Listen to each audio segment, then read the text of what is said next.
Hello दर्शन नमस्ते सबैलाई। आज चाहिँ धेरै दिनको अन्तरालमा एउटा छोटो मिठो जानकारीमूलक भिडियो लिएर उपस्थित भएको छु। आशा छ सबैजनाले स्वीकार दिनुहुन्छ भन्ने। प्रसङ्ग के हो भने खास गरी मलेसियाको बारेमा हो।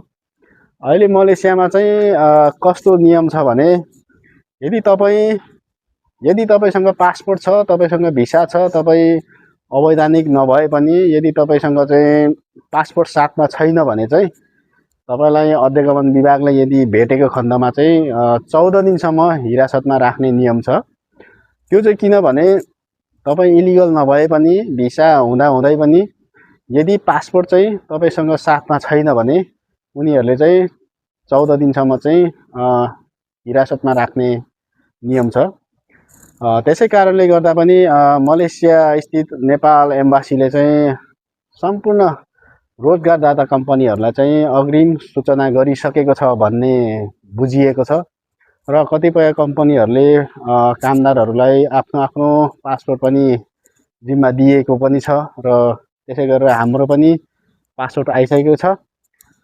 र यदि तपाईँहरू नयाँ आउनु भएको छ र कम्पनीले चाहिँ आलटाल गरेर आनाकानी गरेर पासपोर्ट दिन मानेको छैन भने तपाईँहरूले चाहिँ मलेसिया स्थित नेपाल दूतावासमा सम्पर्क गरेर आफ्नो गुनासोहरू राख्नुहोला। दूतावासले पनि तपाईँको नाम गोप्य नै राख्नेछ।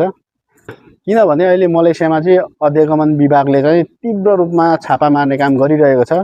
दिनरात नभनिकन तपाईँको कम्पनीमा होस्, तपाईँको होस्टेलमा होस्, या ड्युटी एरियामा होस्, मार्केटमा होस्, या तपाईँ आवत जावत गर्दाखेरि गाडीमा हुनुहुन्छ, जताततै चेक जाँच भइरहेको हुन्छ। त्यसो भएको हुनाले यदि तपाईँसँग साथमा पासपोर्ट छैन भने तपाईँलाई 14 दिनसम्म हिरासतमा राख्ने नियम छ। त्यही भएर पनि तपाईँहरू सम्पूर्ण यस कुरामा क्लियर रहनु होला। कम्पनीले यदि अहिले नयाँ के सुन्नमा आएको छ भने कम्पनीले चाहिँ आफै लेटर बनाएर चाहिँ नयाँ आउने जतिहरूलाई चाहिँ हस्ताक्षर गर्न लगाइरहेको छ भन्ने कुरा पनि आएको छ।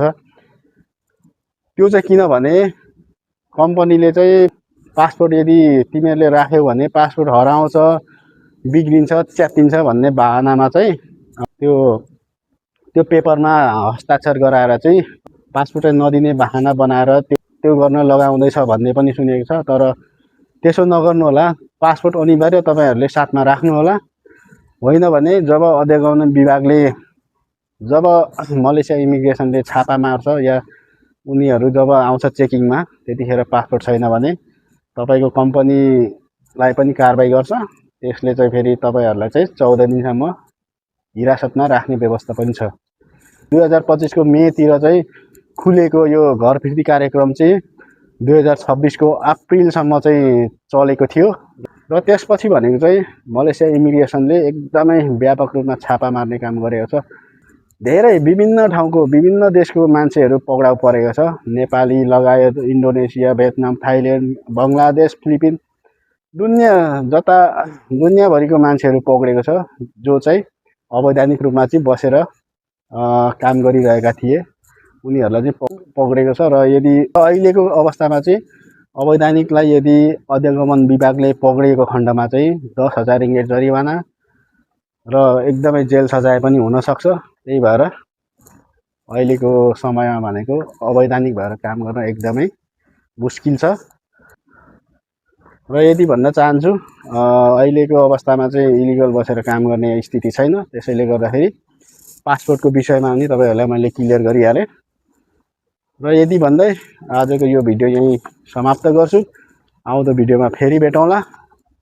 च्यानललाई सब्सक्राइब गर्नुहोला, लाइक कमेन्ट गर्नुहोला, माया गरिदिनु होला। Thank you so much. हस्त नमस्ते।